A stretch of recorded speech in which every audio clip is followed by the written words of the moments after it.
ఈరోజు ఆఫ్టర్నూన్ లంచ్లోకి చింతపండు పులిహోర, white rice, cabbage fry చేశాను. క్యాబేజీ ఫ్రై నా స్టైల్లో నేను ఎలా చేస్తానో చూద్దాము.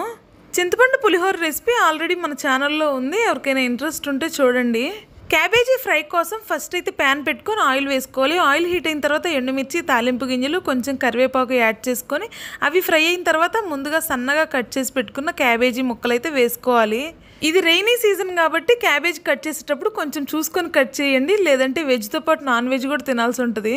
క్యాబేజీ ముక్కలు వేసిన తర్వాత అందులోనే టేస్ట్కి తగ్గట్టు ఉప్పు, కొంచెం పసుపు యాడ్ చేసుకొని హై ఫ్లేమ్లో ఫ్రై చేయండి.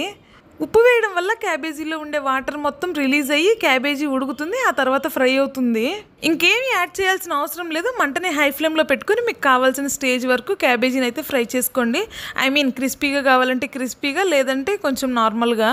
ఇంకా లాస్ట్లో కారానికి తగ్గట్టు కొబ్బరి కారమో, వెల్లుల్లి కారమో యాడ్ చేసుకోవటమే. Do subscribe for more videos.